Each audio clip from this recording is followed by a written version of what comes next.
Bien le bonjour à tous. Aujourd'hui, nous allons voir le paradoxe de Simpson. Dans cette vidéo, je vais tout d'abord vous énoncer le paradoxe, puis je vous fournirai la solution pour savoir si c'est une antinomie, c'est-à-dire une preuve d'hypothèse fausse, un paralogisme, c'est-à-dire que le raisonnement n'est pas valide, ou si c'est un waouh, c'est étonnant, c'est-à-dire que la conclusion est correcte malgré son apparence. Si ma dernière intervention était difficile à comprendre, je vous conseille de regarder ma vidéo introductive sur les paradoxes que je vous ai mise en fiche. C'est bizarre. Ah non, je crois que j'ai compris. Mais non, c'est absurde.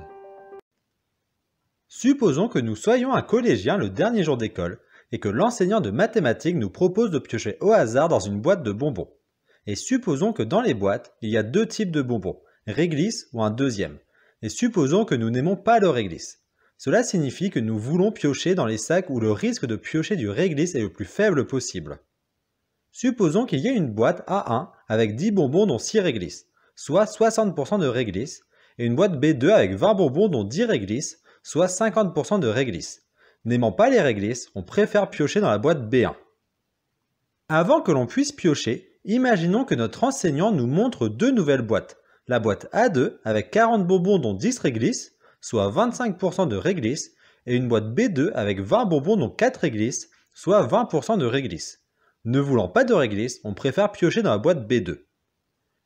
Imaginons qu'elle transvase les bonbons des boîtes A1 et A2 dans la boîte A, et de même les bonbons des boîtes B1 et B2 dans la boîte B.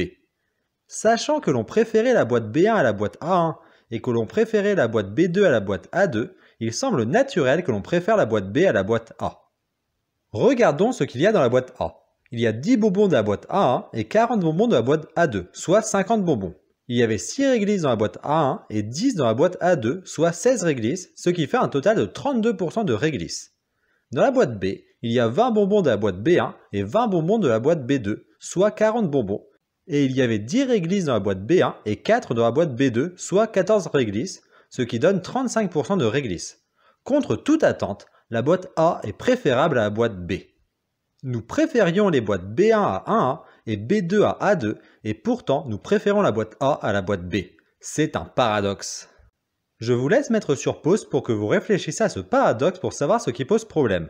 Est-ce que ce sont les hypothèses qui posent problème, le raisonnement qui ne serait pas valide, ou la conclusion qui serait étonnante mais correcte?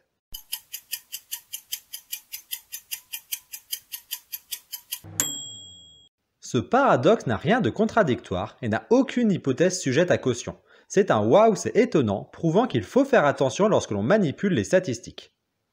La solution mathématique du paradoxe est qu'il faut faire la moyenne pondérée. Le raisonnement intuitif amenant à préférer la boîte B à la boîte A était là parce que nous avions mis le même poids à chaque préférence, B1 à A1 et B2 à A2. Pour mieux comprendre, il est possible de construire des exemples similaires à celui donné précédemment.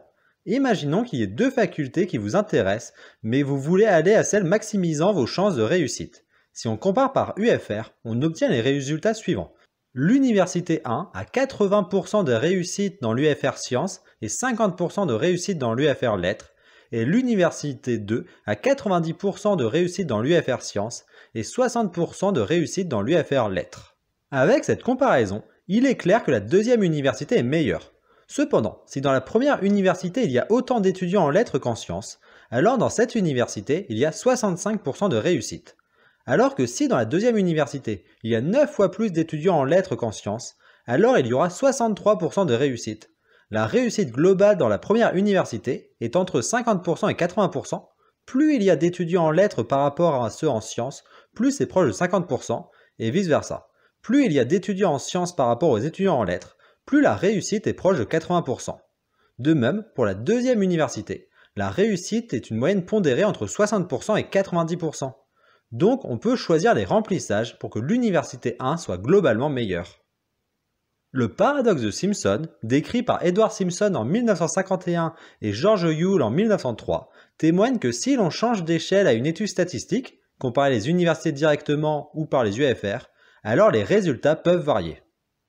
Ceci est dû au fait qu'il existe des facteurs de confusion faisant que plus l'échelle est grande, plus les échantillons risquent de ne pas être comparables. Pour comprendre les facteurs de confusion, prenons un exemple.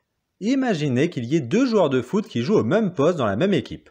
Si l'on compare les succès de l'équipe par rapport au taux de victoire lorsque chacun des deux joueurs joue, alors on pourrait conclure que l'un est meilleur que l'autre. Mais la conclusion risquerait d'être erronée, car il est possible que l'entraîneur sait lequel est meilleur et choisit de mettre sur le terrain le meilleur des deux pour les matchs les plus durs et l'autre pour les matchs les plus faciles. En faisant cela, on pourrait avoir un taux de succès supérieur pour le moins bon à cause du facteur de confusion, étant que le choix du joueur dépend du niveau des matchs. Pour conclure, le paradoxe de Simpson témoigne du fait que pour faire une comparaison statistique, il faut vérifier qu'il n'y ait pas de facteur de confusion empêchant toute comparaison, et qu'une manière d'avoir des groupes comparables est de comparer avec des critères précis. Par exemple, on compare les UFR de sciences avec celles de sciences et pas toute l'université. Cette vidéo étant maintenant terminée, je vous laisse vaquer à vos occupations. Au revoir!